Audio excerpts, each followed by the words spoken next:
नमस्कार, इस बुलेटिन में आपका स्वागत है। मैं हूं आपके साथ छाया। बुलेटिन की शुरुआत करेंगे एक बड़ी खबर के साथ जो कि वाराणसी से मिल रही है। तो बड़ी खबर वाराणसी से, जहां पर ज्ञानव्यापी केस में आज अहम सुनवाई होनी है। बड़ी खबर वाराणसी से, ज्ञानव्यापी केस में आज अहम सुनवाई होगी। तहखाने की मरम्मत कराने की याचिका पर सुनवाई होगी।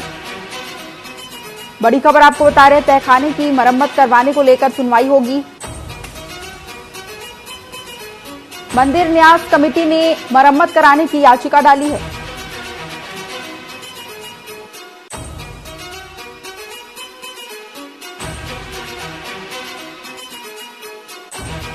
बड़ी खबर, छत पर नमाजियों की वजह से दरार पड़ने की वजह से ज्ञानव्यापी केस में आज अहम सुनवाई होनी है। छत पर नमाजियों की वजह से दरार पड़ने का दावा किया जा रहा है और इसको लेकर आज अहम सुनवाई होगी। तहखाने की मरम्मत कराने की याचिका पर आज सुनवाई होगी। तो बड़ी खबर वाराणसी से आपको बता रहे हैं। मंदिर न्यास कमेटी ने मरम्मत कराने की याचिका डाली है और वहीं छत पर नमाजियों की वजह से दरार पड़ने का दावा किया जा रहा है, जिस पर आज सुनवाई होनी है। अब बढ़ते हैं खबरों की ओर, जहां निर्वाचन आयोग ने लोकसभा चुनाव की तारीखों का ऐलान कर दिया है। सभी पार्टियों ने चुनाव को लेकर अपनी रणनीति तैयार कर ली है। इस बीच समाजवादी पार्टी ने चुनाव से पहले चुनाव आयोग से कुछ अधिकारियों को लेकर शिकायत की है। उन्होंने मैनपुरी एसपी विनोद कुमार, देहात एसपी अनिल कुमार, करहल के क्षेत्राधिकारी संतोष कुमार और करहल इंस्पेक्टर ललित भाटी पर भाजपा एजेंट के रूप में काम करने का आरोप लगाया है।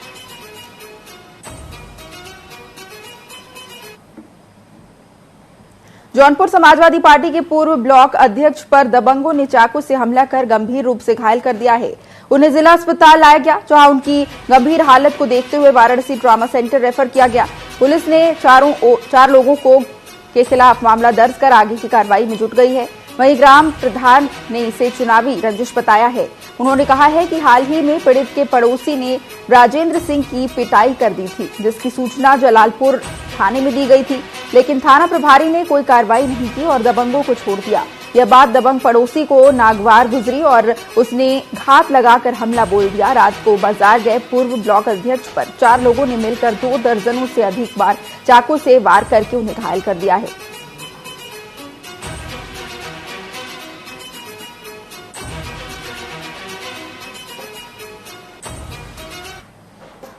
ठीक है, मुझे सूचना मिली कि शाम को लगभग 7, सवा 7 के बीच में उनके ऊपर लोगों ने चाकू से हमला कर दिया।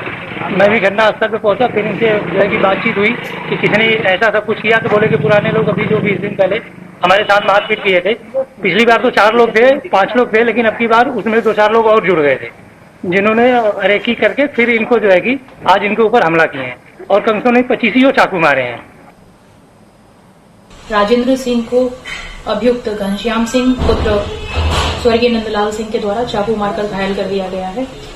उक्त विवाद दोनों के मध्य में गांव की पुरानी रंजिश से संबंधित है, न कि किसी चुनावी रंजिश से संबंधित है।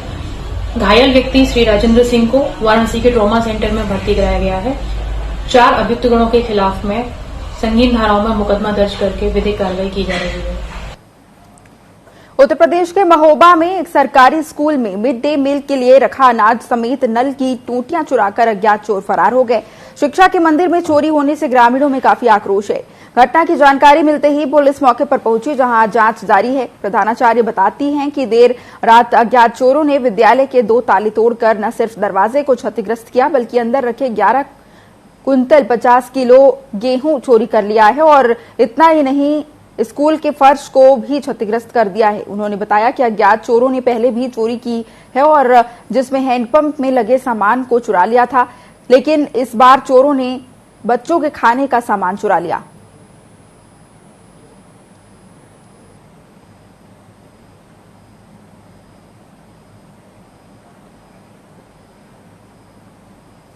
ये आज सुबह मतलब 17 तारीख की रात में सूचना दी पुलिस को। हाँ, 112 नंबर पे फोन किया था तो आके मुआयना कर गए हैं। कुछ गांव वाले और ग्राम प्रधान भी आए थे। अच्छा, और क्या नुकसान हुआ है?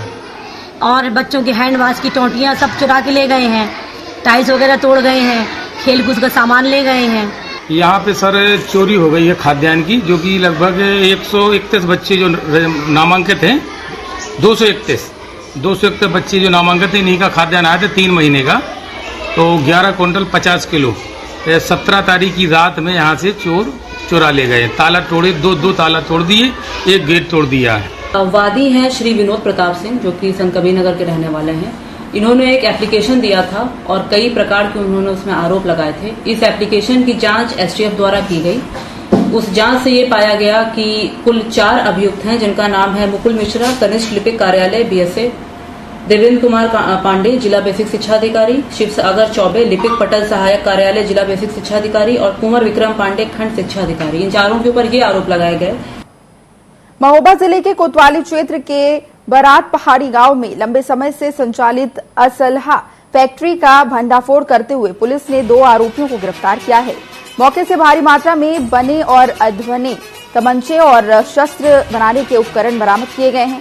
दोनों आरोपियों को जेल भेजा गया। पुलिस अधीक्षक के निर्देश पर कोतवाली प्रभारी के नेतृत्व में गठित टीम ने शस्त्र फैक्ट्री संचालित होने की सूचना पर छापा मारा है, जहां गांव का ही गुलबदन राजपूत और पप्पू कुशवाहा अवैध शस्त्रों का निर्माण करते मिले।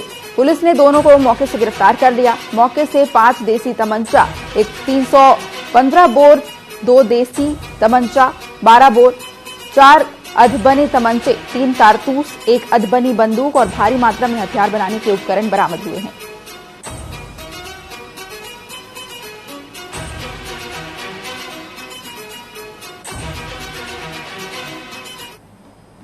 देखिए, आज थाना कोतवाली पुलिस को बहुत बड़ी सफलता हासिल हुई है। एक अवैध शस्त्र फैक्ट्री का भंडाफोड़ किया गया है, जिसमें भारी मात्रा में बने व अधबने तमंचे व उनके कारतूस, साथ ही में उनके उपकरण रिकवर किए गए हैं। इसमें 2 लोग, एक गुलबदन राजपूत व दूसरा पप्पू कुशवाहा, ये दोनों ही थाना कोतवाली क्षेत्र के निवासी हैं, जिनमें पूर्व में भी कई तरह के मुकदमे पंजीकृत रह चुके हैं। गैंगस्टर भी इनके ऊपर हो चुका था। इनके बारे में पुनः सूचना मिल रही थी कि इस तरह की अवैध गतिविधियों में शामिल हो रहे हैं, और बहुत जल्दी कार्रवाई करते हुए इनको पकड़ा गया, जिनके पास से 5 अदद देसी तमंचा 315 बोर के, 1 अदद तमंचा देसी 15 बोर, 2 अदद अधबने तमंचे 12 बोर, 2 अदद अधबने तमंचों का फ्रेम, 2 अदद कारतूस 315 बोर, 1 अदद कारतूस 12 बोर जिंदा, 1 बंडल में 1 अदद बंदूक, 1 नाली अधबनी 12 बोर व अवैध शस्त्र बनाने के उपकरण भारी मात्रा में मिले हैं, और आज इनको जो है अरेस्ट करते हुए माननीय न्यायालय के समक्ष पेश। उत्तर प्रदेश के फिरोजाबाद लाइन पार थाना क्षेत्र में प्रॉपर्टी के विवाद में एक युवक की हत्या कर दी गई थी, जिसका खुलासा करते हुए पुलिस ने बताया कि इस घटना को 2 आरोपियों ने अंजाम दिया था। दोनों आरोपियों को गिरफ्तार कर लिया गया है। वहीं पुलिस का कहना है कि दोनों आरोपियों ने पूछताछ के दौरान अपना जुर्म भी कबूल कर लिया है।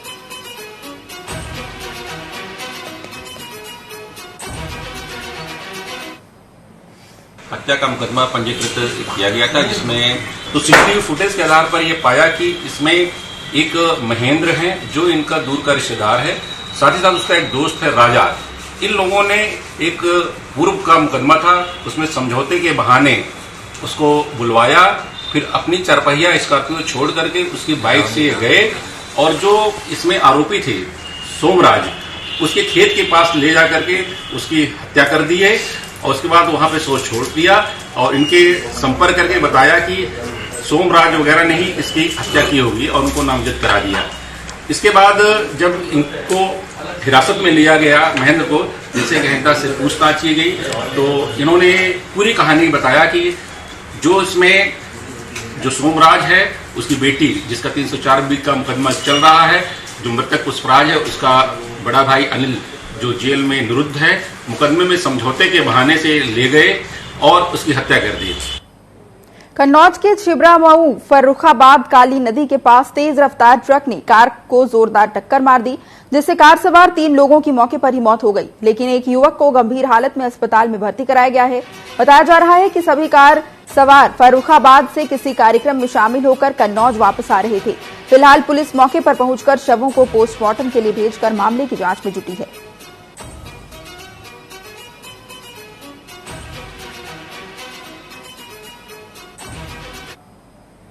उत्तर प्रदेश के सिद्धार्थनगर जिले में तैनात बीएसए देवेंद्र पांडे समेत 4 लोगों के ऊपर सदर कोतवाली में एफआईआर दर्ज किया गया है। दरअसल चारों पर फर्जी स्कूलों को मान्यता और उर्दू शिक्षक भर्ती से जुड़ी फाइल गायब करने का आरोप है। संत कबीर नगर जिले में बेलन बवा के रहने वाले विनोद प्रताप सिंह ने इसकी शिकायत एडीजी और एसटीएफ को लिखित प्रार्थना पत्र देकर की थी, जिसके बाद से एसटीएफ की जांच में पुष्टि के बाद बीएसए सहित 4 लोगों के खिलाफ एफआईआर दर्ज की गई है।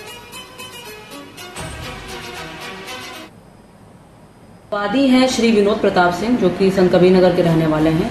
इन्होंने एक एप्लीकेशन दिया था और कई प्रकार के उन्होंने उसमें आरोप लगाए थे। इस एप्लीकेशन की जांच एसटीएफ द्वारा की गई। उस जांच से ये पाया गया कि कुल 4 अभियुक्त हैं, जिनका नाम है मुकुल मिश्रा, कनिष्ठ लिपिक कार्यालय बीएसए, देवेंद्र कुमार पांडे, जिला बेसिक शिक्षा अधिकारी, शिव सागर चौबे, लिपिक पटल सहायक कार्यालय, जिला बेसिक शिक्षा अधिकारी, और कुंवर विक्रम पांडे, खंड शिक्षा अधिकारी। इन चारों के ऊपर ये आरोप लगाए गए कि इनके द्वारा फर्जी हस्ताक्षर करके कई स्कूलों को मान्यता दी गई है, फर्जी उर्दू शिक्षकों की नियुक्ति की गई है, फर्जी तरीके से वेतन आहरित किया गया है, और उर्दू शिक्षक भर्ती की जो पत्रावलियां हैं उनको ऑफिस से गायब किया गया है। इन सभी आरोपों के उसमें इनके ऊपर कोतवाली थाने में एफआईआर दर्ज हुई है, जिसमें धारा 419, 420, 67, 68, 71, 120 और 201 में मुकदमा पंजीकृत किया गया है। विवेचना की जा रही है और आगे इसमें कार्रवाई की जाएगी। कानपुर से स्मार्ट सिटी का पोल खोलने वाली तस्वीर सामने आई है। 20 गांवों को जोड़ने वाला पतरसा पुल जर्जर हो गया है। ग्रामीण जान जोखिम में डालकर इसे पार कर रहे हैं। कई बार क्षेत्रीय सांसदों को आवागमन की समस्या से अवगत कराने के बाद भी इस समस्या का समाधान नहीं हो पाया है। इससे पहले कानपुर की दोनों लोकसभा के सांसदों ने इस समस्या का समाधान करने का वादा किया था। 20 गांवों में लगभग 5 लाख की आबादी है, जिसका असर चुनाव पर भी पड़ सकता है।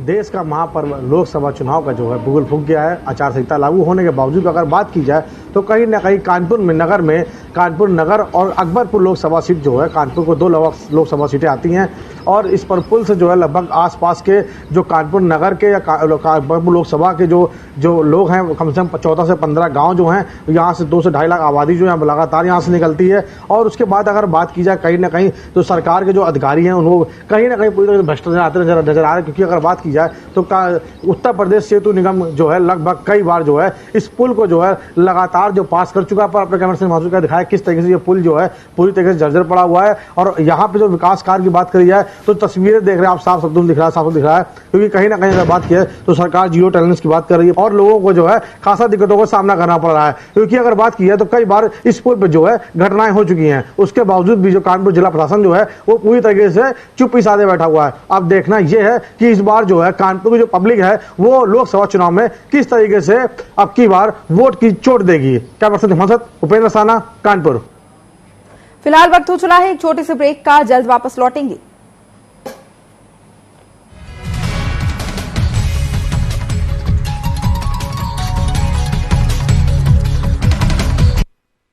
राजनीति खेल है शह और मात का, घात का।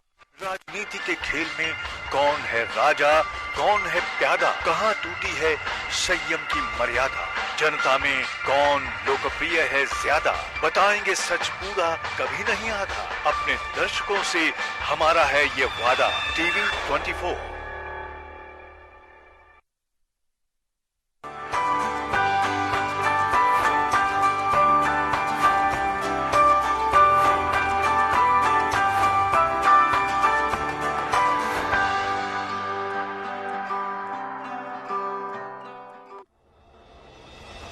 शाम पुरानी ढल चुकी, अब नए सूरज से दरकार है। चाहिए एक तलबगार सच का, अरसे से सोना पड़ा बाजार है। कहीं रुदन है, कहीं घुटन है, हर कदम है संग्राम यहां। जो इन तूफानों में ठहर सके वही विश्वास का हकदार है। देखते रहिए टीवी 24 मोहित साहू के साथ।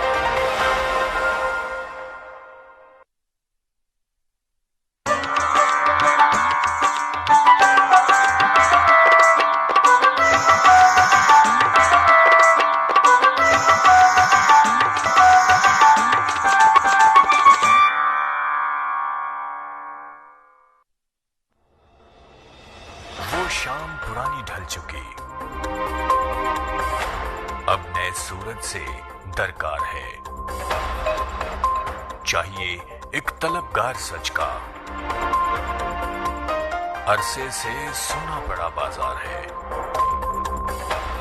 कहीं रुदन है कहीं घुटन है, हर कदम है संग्राम यहां। जो इन तूफानों में ठहर सके वही विश्वास का हकदार है। देखते रहिए टीवी 24 मोहित साहू के साथ।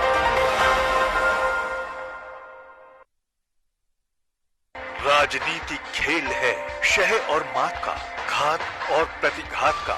राजनीति के खेल में कौन है राजा कौन है प्यादा, कहां टूटी है संयम की मर्यादा, जनता में कौन लोकप्रिय है ज्यादा। बताएंगे सच पूरा कभी नहीं आधा, अपने दर्शकों से हमारा है ये वादा। टीवी 24।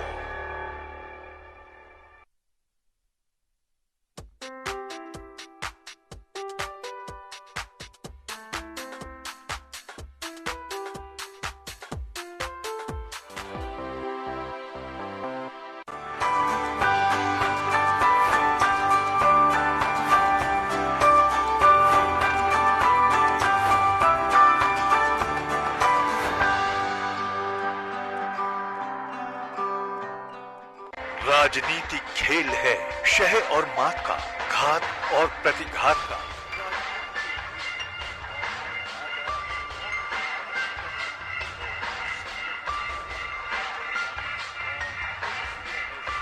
बताएंगे सच पूरा कभी नहीं आधा, अपने दर्शकों से हमारा है ये वादा। टीवी 24।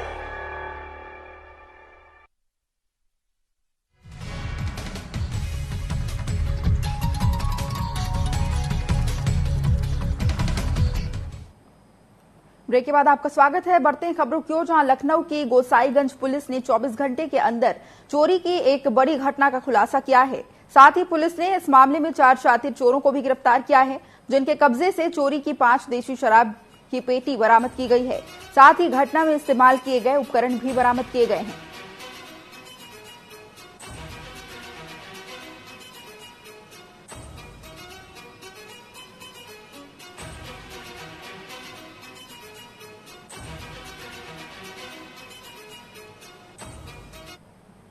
के आधार पर तत्काल मुकदमा कायम किया गया और मुकदमा कायम करने के बाद हमारी जो कस्बा चौकी टीम है उसके चौकी इंचार्ज परमानंद सिंह और उनकी और टीम के लोग लगे, सीसीटीवी की मदद से 4 लोगों को गिरफ्तार किया और गिरफ्तार करने पर पूरा का पूरा जितना माल था वो सभी बरामद कर लिया। 5 पेटी शराब प्लस जो इन्होंने औजार टूल्स यूज किया था, हथौड़ी और ये सब पेचकस और ये सभी बरामद कर लिया।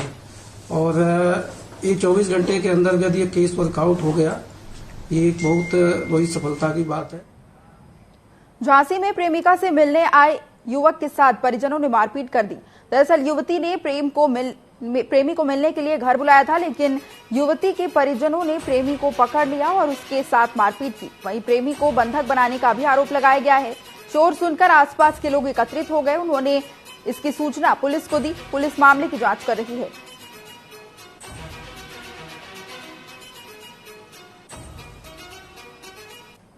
जो है बंधक बनाए हुए थे, कोई मारपीट कर रहे थे, हमको पता चला तो हम उधर से आए तो हमने पुलिस को फोन किया।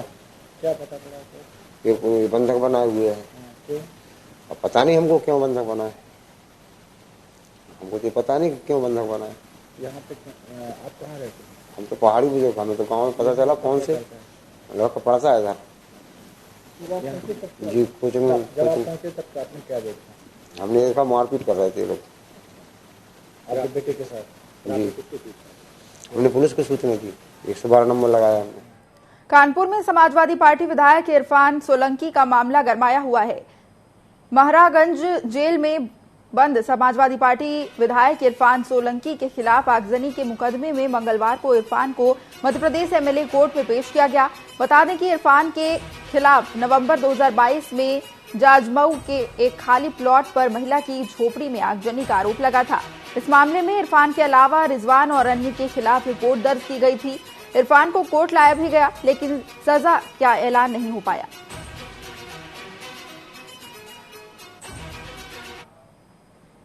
झांसी के लहचूरा थाना क्षेत्र से एक दिल दहला देने वाला मामला सामने आया है। ग्राम इटायल में देर रात एक पिता की उसके ही बेटे ने हत्या कर दी। दरअसल बहू को मायके से लाने की बात पर मृतक पिता और आरोपी बेटे के बीच बहस शुरू हुई और पिता की मौत पर आकर रुकी और बेटे ने पिता से अपनी पत्नी को पीहर से लाने की जिद की, लेकिन पिता ने बहू लाने से इनकार कर दिया, जिससे नाराज बेटे ने अपने पिता पर लाठियों से वार कर दिया और हालांकि परिजन उसे बेहोशी की हालत में सामुदायिक स्वास्थ्य केंद्र लेकर आए, लेकिन डॉक्टरों ने उसे मृत घोषित कर दिया। सूचना पाकर मौके पर पहुंची पुलिस ने शव को कब्जे में लेकर कार्रवाई शुरू कर दी है। पिताजी की घटना हुई, छोटे भाई ने हाँ। किस बात को लेकर मारा? जे बहू के बारे में कि बहू खान लवा ले आओ, बहू को ले आओ। हो कौन कह रहा था? भैया छोटा भाई कह रहा हो। था। पिताजी ने क्या कहा? पिताजी ने ये कहा कि हम लवा ले आओ, तुम्हें फिर मारा पिट्टी करना है। हो बोले हम नहीं जा रहे, बस लाठी से मार दो। रात में कितने बजे की घटना है? 12 बजे की। पिताजी की घटना हुई, छोटे भाई ने। झांसी के समथर थाना क्षेत्र के ग्राम बुढ़ेरा घाट से एक वीडियो सोशल मीडिया पर वायरल हो रहा है, जिसमें कुछ एक लोग युवक के साथ मारपीट करते हुए दिखाई दे रहे हैं, जिसका वीडियो अब सोशल मीडिया में वायरल हो रहा है। बता दें कि यह वीडियो 16 मार्च का बताया जा रहा है। वहीं वीडियो की शिकायत पीड़िता की पत्नी अंजनी ने पुलिस को की, जिसके बाद पुलिस मामले की जांच शुरू कर रही है।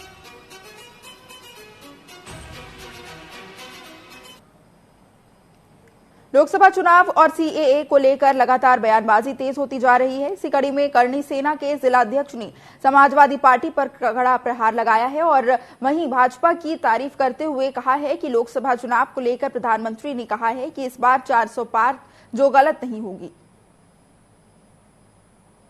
बीच में बात करने के लिए करणी सेना के जिला अध्यक्ष जी हैं, उनसे जानेंगे कि किस तरीके से लोकसभा चुनाव को देखते हैं। सर, लोकसभा चुनाव नजदीक है, लोकसभा चुनाव में तमाम तरीके की तैयारियां चल रही हैं और कहीं ना कहीं देखा जाए तो पक्ष और विपक्ष एक दूसरे के ऊपर आरोप प्रत्यारोप लगा रहा है। किस तरीके से देखते हैं, क्योंकि अभी प्रधानमंत्री नरेंद्र मोदी एक बड़ा चेहरा माना जा रहा है, क्या देखते हैं कि इस बार का प्रधानमंत्री कौन?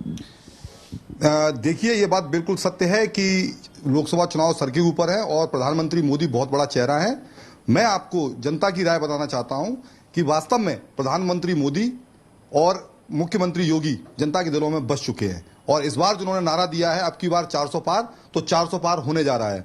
मैं ये बात आपके चैनल के माध्यम से जनता तक पहुंचाना चाहता हूं कि ये आप लोग बिल्कुल ये मान के चलिए कि उनकी जो योजनाएं हैं, उनके जो काम हैं, वो जनता तक पहुंच चुके हैं। आप देखिए, जब उन्होंने उज्ज्वला योजना की स्कीम उन माताओं तक पहुंचाई जो वहां पे फूंकनी से अपना चूल्हा जला रही थी, तो क्या वो वोट किसी और को देंगी? जब वो 80 करोड़ परिवार, जब हम देखते हैं कि 80 करोड़ से ज्यादा लोगों को फ्री राशन की सुविधाएं मिल रही हैं और वो भी अगले 5 साल तक और मिलेंगी, तो वो वोट कहीं जाने वाला नहीं है। जब हम देखते हैं आवास, जब हर निर्धन के पास वो आवास पहुंच चुका है, तो वो वोट कहीं जाने वाला नहीं है। उसके अलावा जब हम बात करते हैं लॉ एंड ऑर्डर की, इसी उत्तर प्रदेश के अंदर अतीक अहमद जैसे माफिया और उसका भाई जब यहाँ के अंदर जेल के अंदर बैठ के लोगों की चमड़ी तोड़वा लेता था, तो उस दौर को भी उत्तर प्रदेश की जनता ने देखा है। आपका जो कहना है कि आपका साफ तौर पे ये कहना है कि जो प्रधानमंत्री जी की जो योजनाएं हैं उन पे आपने बात की। कहीं ना कहीं आपको बता दूं, जो अभी सीएए कानून लागू हुआ है उसको लेकर भी कहीं ना कहीं देखा जाए विपक्ष लगातार हमलावर है, लगातार आरोप लगा रहा है कि ये चुनावी माहौल देखते हुए इस कानून को लाया गया है और सिर्फ वोट की राजनीति करने के लिए इस कानून को लागू किया गया है। मैं जनता को बड़ा स्पष्ट रूप से बताना चाहता हूं कि सीए है क्या। सीएए लोगों को नागरिकता देता है, ना कि लोगों की नागरिकता छीनता है। सीए के द्वारा किसी भी भारतीय नागरिक की नागरिकता छीनी जा ही नहीं सकती, उसके अंदर कोई भी क्लॉज इस टाइप का है ही नहीं। ये केवल उन लोगों के लिए है कि जो कि हमारे अखंड भारत का हिस्सा हुआ करते थे, अफगानिस्तान, पाकिस्तान एवं बांग्लादेश, उनके अंदर जो धार्मिक रूप से उत्पीड़ित व्यक्ति हैं, जिनको धार्मिक उत्पीड़न का सामना करना पड़ता है, वो जब इंडिया आते हैं, भारत माता के पास आते हैं, तो उनको अवैध शरणार्थी के रूप में देखा जा रहा था। और वो अवैध शरणार्थी को, जिनको यहाँ पे बेसिक सुविधाएं नहीं मिलती थी, जो दिल्ली के अंदर मजनू के टीले के ऊपर लोग रह रहे थे, आप जाइए उनकी कॉलोनी में देखिए, उनकी हालत देखिए। उनके पास पीने का पानी नहीं है, उनके पास आवास नहीं है, झुग्गी झोपड़ी में रहते हैं। जब बारिश होती है तो नीचे से उनके बिस्तर भीग जाते थे। अगर उनको न्याय दिला दिया गया है तो क्या यह अन्याय है? और नागरिकता देने का कानून तो हमारे देश में पहले से था, लेकिन अगर कोई भारत माता के पास आएगा, ये हमारी भारत माता की संतानें हैं जो वहां पे हमारे धार्मिक उत्पीड़न का शिकार हो रही थी। अगर माँ अपने बच्चों को शरण नहीं देगी तो कौन देगा? तो इस सीए कानून के द्वारा उनको न्याय दिलाया गया है और मैं इस कानून का समर्थन करता हूँ। बहुत बहुत धन्यवाद। ये थे हमारे बीच में करनी सेना के जिला अध्यक्ष। इन्होंने साफ तौर पे कहीं न कहीं देखा जाए तो भारतीय जनता पार्टी और प्रधानमंत्री नरेंद्र मोदी, उत्तर प्रदेश मुख्यमंत्री का पूरी तरीके से समर्थन किया। कैमरा पर्सन उत्तम के साथ मैं आदित्य, टीवी 24।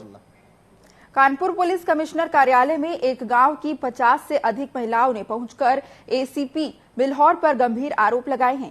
वही इस मामले में पीड़िता का कहना है कि उसके पति और भतीजे को हत्या के झूठे केस में फंसाकर जेल में डाला गया, जिसको लेकर पीड़ित महिला के 3 बार एसीपी बिल्हौर को जांच के लिए निवेदन किया था, जिसके बाद भी इस मामले में आज तक कोई सुनवाई नहीं हुई है।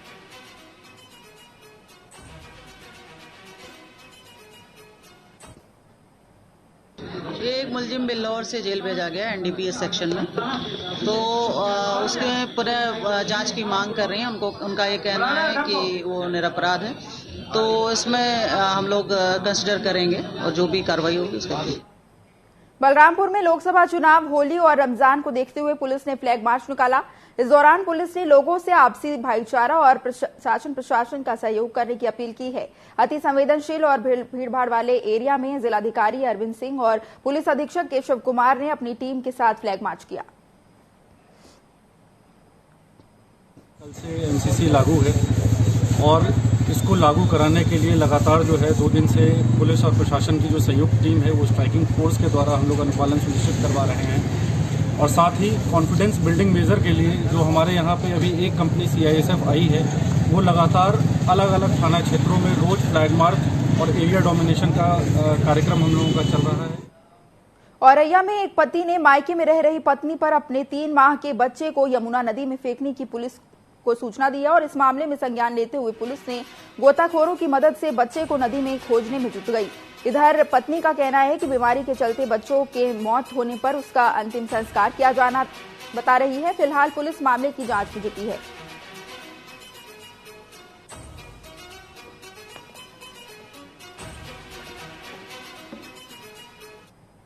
निवासी गार्गी पुत्री बीनू भदौरिया के 3 माह के बच्चे की हत्या की सूचना उसके पति द्वारा दी गई थी। गार्गी की शादी वर्ष 2019 में हुई थी। विगत माहों से उसके आपसी विवाद के चलते हुए अपने मायके में रह रही थी। 3 माह का यह बच्चा आज सुबह बीमार हो गया था, जिसे वह इलाज के लिए मुरादगंज ले गई, जहां से डॉक्टरों ने उसे औरैया ले जाने की सलाह दी और बच्चा रास्ते में खत्म हो गया। गार्गी अपने बच्चे को वापस अपने घर ले आई। शोकाकुल परिवार द्वारा बच्चे का जल प्रवाह कर दिया गया है। बच्चे के शव की तलाश की जा रही है। मिलने पर। इस बुलेटिन में फिलहाल के लिए इतना ही। आप बने रहें टीवी 24 के साथ। नमस्कार।